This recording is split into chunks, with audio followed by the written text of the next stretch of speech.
राजकुमार बादल सिंह जी जय हो। राजकुमार बादल सिंह जी जय हो। राजकुमार बादल सिंह जी जय हो। मेरे दरबार के सिपाहियों, तुम दोनों ये बताओ कि हमारे जयपुर रियासत के क्या समाचार और क्या अहवाल है रे? भैया राजकुमार, आपके इस जयपुर रियासत के सब समाचार अच्छे हैं। जिधर से भी हम लोग निकलते हैं, लोगों के मुख से यही आवाज आती है कि इस राज्य में राजा हो तो कैसा और राजकुमार हो तो कैसा। भैया राजकुमार बादल सिंह जैसा।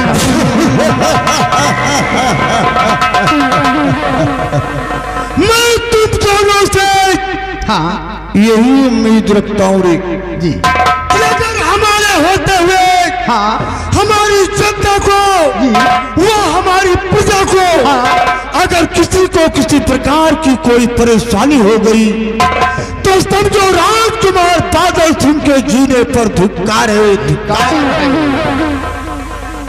जी भैया, तुम लोग हमारे चेहरे पर मायूसियत देख रहे हो जी। यही सोच रहे हैं कि हमेशा आते थे आप भैया तो हंसते हुए और मुस्कुराते हुए आते थे।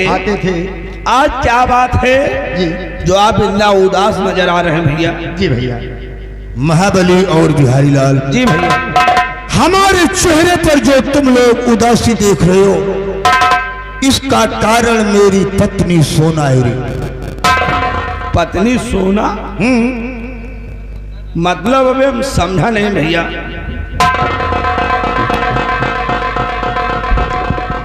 तुम लोगों की तो शादी हुई होगी।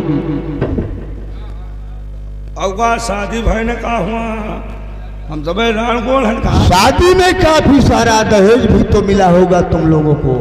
जी भैया, दहेज मिला। लेकिन हमारे पिताजी ने क्या किया मेरे साथ में? आपके पिताजी ने क्या किया? हमारे पिताजी ने हमारी शादी एक 2 टके की मामूली लड़की के साथ में कर दिया। हमारी जिंदगी को बर्बाद कर दिया। मैं जिस गली से गुजरता हूँ, जिस रास्ते से गुजरता हूँ, लोग मेरी हंसी उड़ाते, लोग मुझे ताने मारते हैं। मैं किसी को अपनी सूरत दिखाने के लायक नहीं हूँ रे। आपके शादी भाई आप क्यों को सूरत दिखावे लायक नहीं? बिल्कुल नहीं, क्योंकि हमारी शादी में एक पैसे का कोई दहेज हमको नहीं मिला है रे। इन्हीं कोई दहेज आपको नहीं मिला? बिल्कुल नहीं। लेकिन हमारी लोगों की शादी हुई है भैया, हम लोगों को बहुत सामान मिला है। मेरी शादी में तुझको दहेज काफी मिला है। बहुत दहेज मिला है। क्या क्या पाया है रे तूने? अरे मोटरसाइकिल मिली है। मोटरसाइकिल? हाँ, वही मोए होए वाली। और क्या मिला तुझे? घड़ी मिली, अरे बेड मिला, अलमारी मिला, कहा गिनाई भैया, पूरा दहेज मिला।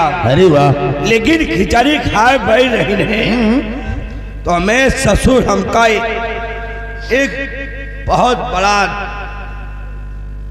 खवाई में भाई सामान दी नहीं।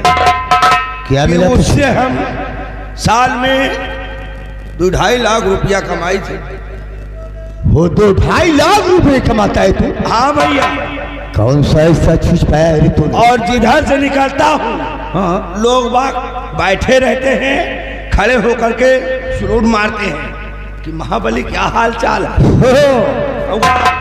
मैं समझ गया जो तूने पाया है। वो भदावर भैंस पाया होगा तूने। भैंस नहीं हुआ पावा है हम। फिर क्या मिला है तुझे? उससे कीमती जानवर। उससे भी कीमती जानवर? औका भैया, वो दूध देने वाली जर्सी गाय तो नहीं पाया है रे तूने? गाय नहीं तो बछवा पावा है। फिर क्या मिला है तुझे तेरी शादी में? हमें ससुर जब खिचड़ी खाए बैठे ना तो नहीं खा रहे तो जौन जानवर दे दीन है। साल में 2-2.5 लाख रुपया कमाए रहे। वो कौन सा जानवर ऐसा है जो 2-2.5 लाख रुपए कमाता है? बच्चा खूब बेची तो वही किया। वो कौन सा जानवर है जरा हमको भी बता। जानवर हम ना बताओ, नहीं तू पाल ले हो भाई। महाबली, वो ऐसा कौन सा जानवर है जो कि तुझे दहेज में मिला है? क्या नाम है उस जानवर का? अगर जानवर का नाम बता दो तो आपो पाल ले हो। जौन कस्टमर हमें लगे आवा थी वही फिर आपके लगे जाए लगे हैं। नहीं यार, मैं वो चीज नहीं पालूंगा जो तूने पाला है। खिचड़ी खा बैठ रही ना भैया। हाँ। तो हमें ससुर हमका जानवर दीन है, एक थई सुअर दीन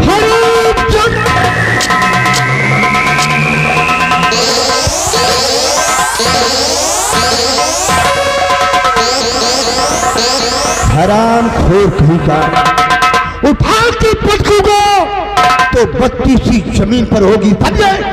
यही जमजात रायन हम ना बताऊंगा।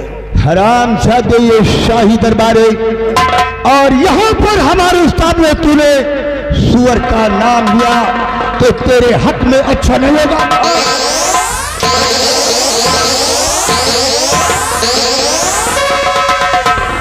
नाम है मेरा बादल सिंह और बादल सिंह बना है कि शीशे को पत्थर से तोड़ देता है। जी भैया, मेरा पुराना दस्तूर है।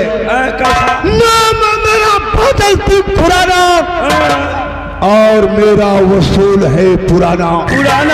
आज के बाद तुम अपनी जुबान पर सुअर का नाम इस दरबार के अंदर नहीं लाओगे। नहीं लाएंगे भैया। हराम सादे, जाओ इसी वक्त तुम मेरे राज दरबार के महामंत्री बलबीर सिंह को बुलाकर हमारे समक्ष पेश करो। जी भैया। मैं उससे कुछ खास बातें करना चाहता हूँ। इसी वक्त जा रहे हैं।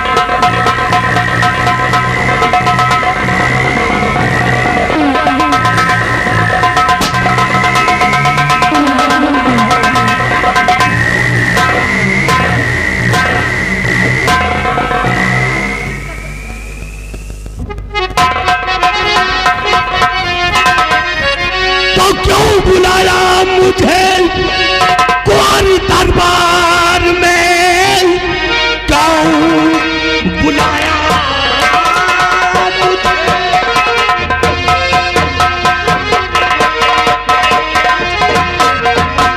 ये क्यों बुलाया मुझे कुंवारी दरबार में? कौन ऐसा जरूरी बड़ा काम है? जल्द बतलाइए और जल्द बतलाइए, आपका काम करने को तैयार हूँ।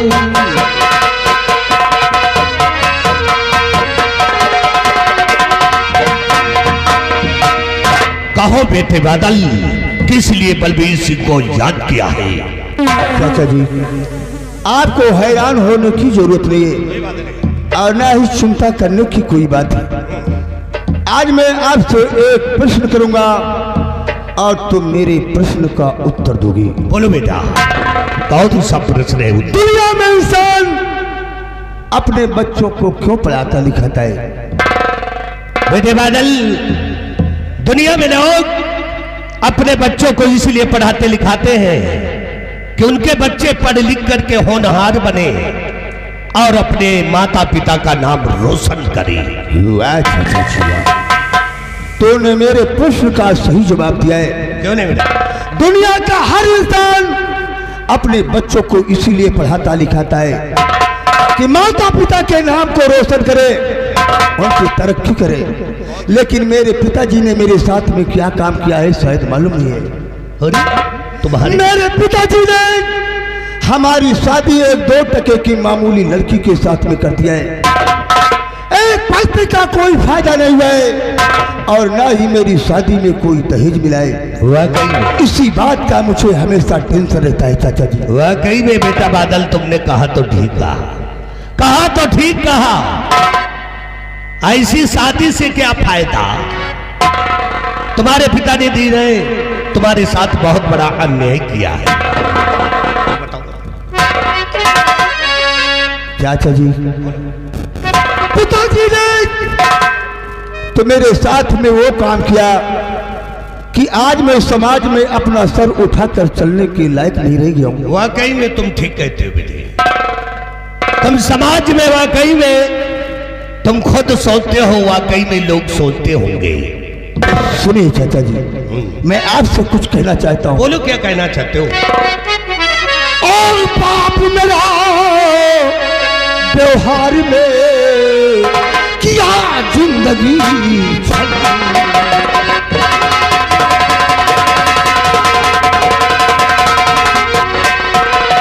बाप मेरा व्यवहार में किया जिंदगी भर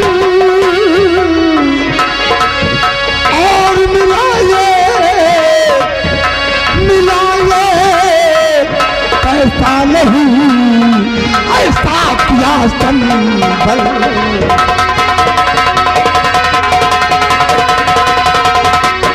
और मिलाए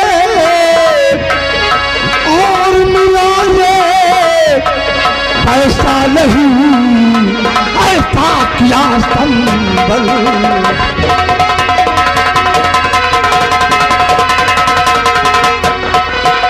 ऐसा किया संबंध गरीब के घर से रिश्ता जोड़ा। ऐसा किया संबंध गरीब के घर से रिश्ता जोड़ा और बाप बना है मेरा कसाई नहीं कहीं का छोड़ा।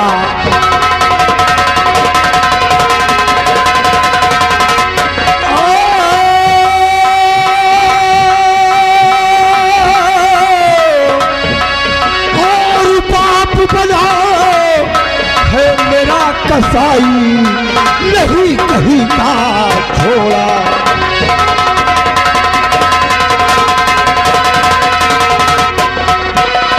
अगर हमारी शादी ऊंचे खानदान में होती, अगर हमारी शादी ऊंचे खानदान में होती और चैन खड़ी हुआ मोटरसाइकिल हाथ अंगूठी होती,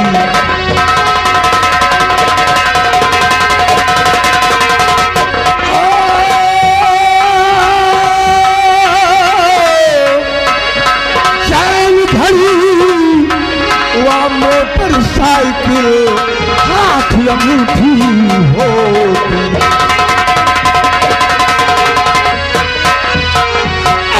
इस रिश्ते को तोड़ूंगा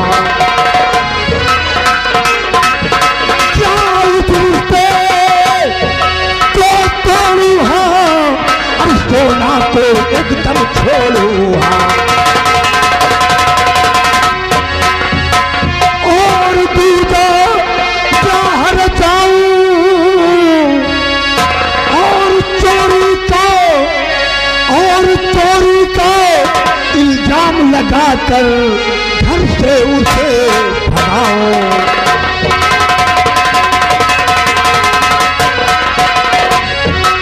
और चोरी का इल्जाम लगाकर घर से उसे भगाओ।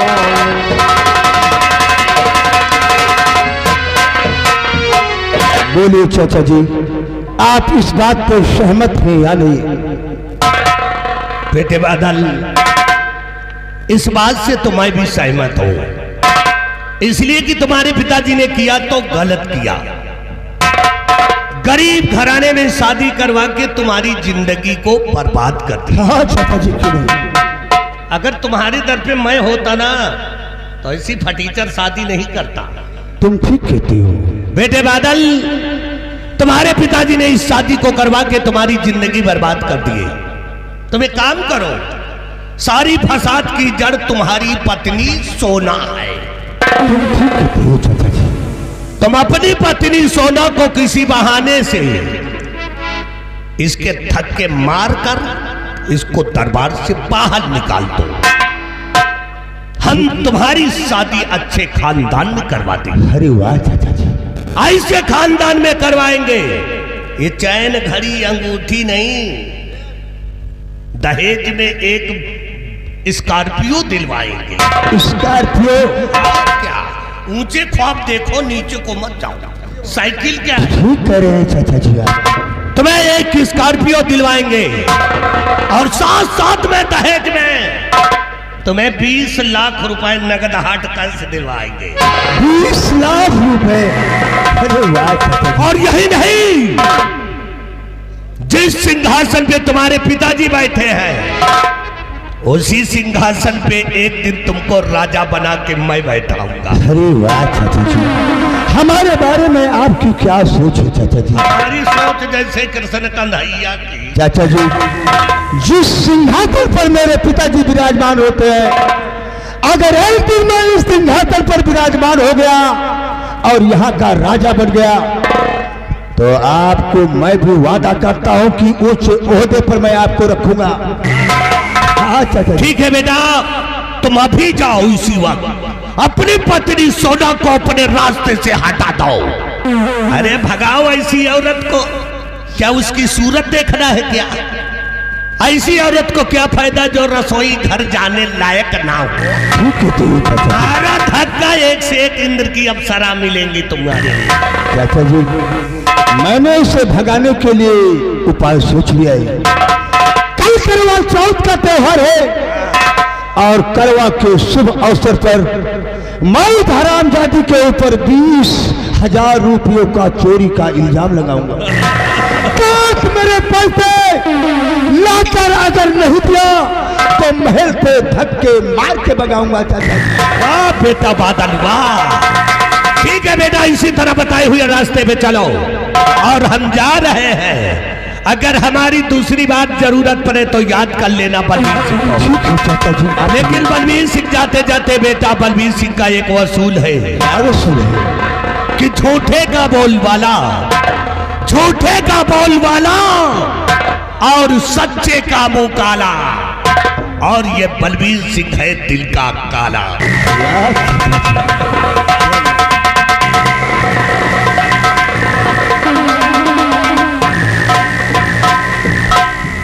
बिहारी लाल जी भैया। सुना तुमने चाचा जी की बातों को? सुना। हमारे प्रति इनकी क्या सोच है? आओ का जिस दिन मैं सोना को महल से धक्के मार के निकालूंगा जी, हमारी दूसरी शादी चाचा जी करवाएंगे। हाँ एक स्कॉर्पियो, आओ का साथ में 20 लाख रुपया भी दिलाएंगे। इसीलिए मेरा भी वसूल है बिहारी लाल, हाँ कि जब तक है जिंदगी जीऊंगा शान से। जब तक है जिंदगी जीऊंगा शान से। कोई अगर बोलेगा तो मार दूंगा। आओ हमारे साथ जी, तुम चलो हमारे बैठक रूम में जी, मैं तुमसे कुछ खास बातें करूंगा। जी भैया।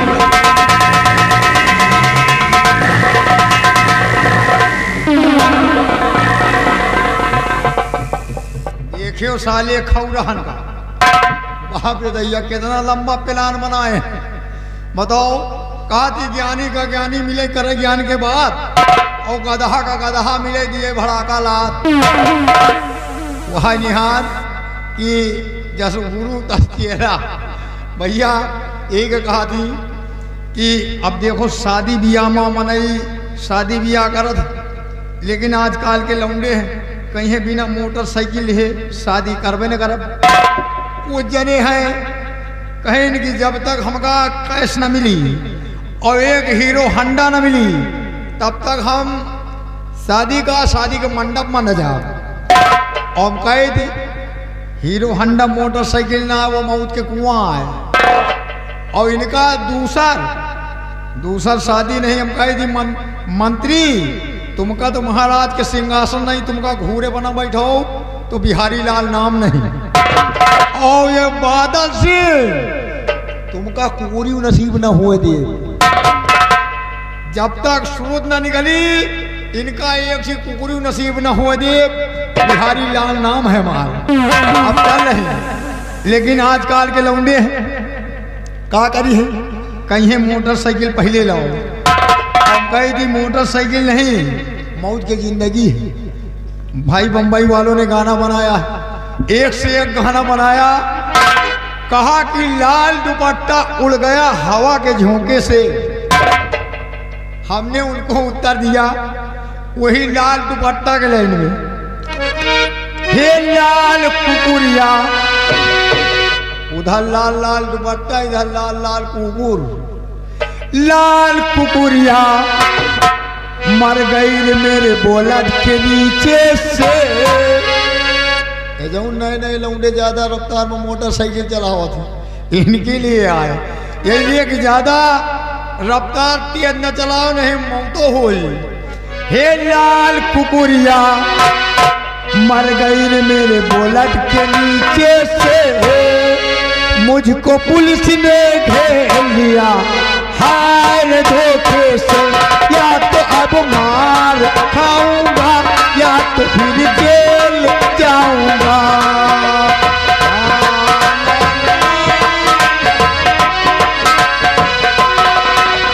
लाल कुकुरिया मर गई मेरे बोलट के नीचे से।